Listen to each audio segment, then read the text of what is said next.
Hi guys, I've said before that I often don't know if a government minister or MP is actually stupid or just pretending to be stupid. Now, why would someone pretend to be an idiot? Well, the vast majority of people don't follow politics and don't understand the ins and outs of certain issues. MPs or ministers can use this lack of knowledge to their advantage. Politicians can ask what many may see as a legitimate or rational question on something in order to push a narrative. It's extremely dishonest and undermines real and necessary debate. However, on the other hand, sometimes the MP or minister is actually a bit stupid. So this brings us to Tory MP Chris Loder, who asked a really stupid question, but while this may have worked in the House of Commons, it blew up in his face in a select committee. Have a listen to this. Thank you, Chairman. Good morning, gentlemen. I'd like to start with Mr. Whelan, if I may. Mick, can you just tell us, are you a member of the Labour Party's Executive Committee? I am. Could you also confirm if you are Chairman of the Labour Party group of affiliated trade unions, otherwise known as TULO? It's my proud privilege to be the chair of the Labour affiliated trade unions. Thank you. Do you receive any direction from the Labour Party in these discussions or negotiations? Excuse me for laughing.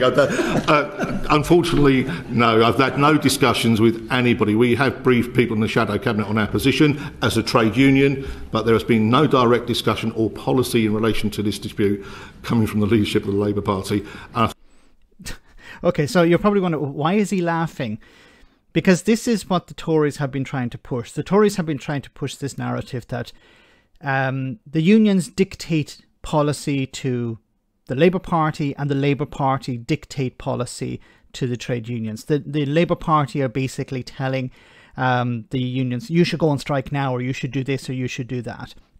This is the narrative the Tories have been trying to push. Now, Keir Starmer can try and respond to it in the House of Commons, and the Prime Minister can push this narrative in the House of Commons. MPs can push it in the House of Commons, and they can get away with it in that chamber because there isn't any real way of responding to that. And the Speaker of the House isn't going to call them out on lies. But when you're in a select committee, the level of the threshold for the truth is much higher. And if you talk this sort of crap, you're going to be called out on it. And which begs the question, is Chris Loder stupid, or is he pretending to be stupid? Because he can't really pretend to be stupid in a select committee. You see what happens. He gets laughed at. So maybe Chris Loder is actually stupid.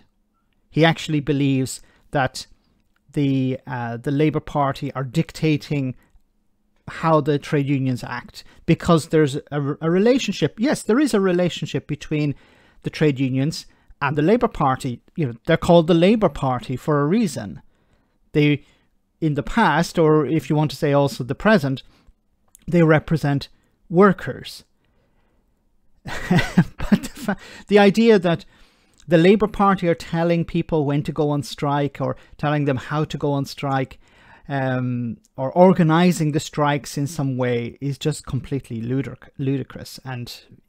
But it's something that many people seem to think, oh, it's the Labour Party. The Labour Party are getting funding from the trade unions. Maybe there's something going in the opposite direction. Maybe the Labour Party, Keir Starmer, is organising things behind the scenes. No, it doesn't work like that. It's so stupid that the Labour bosses here are laughing at it. But people reading the Daily Mail or the Express or the Sun probably would believe that. Let me know in the comment section, guys, what you think about all of this. As always, your comments are greatly appreciated. Thanks a lot.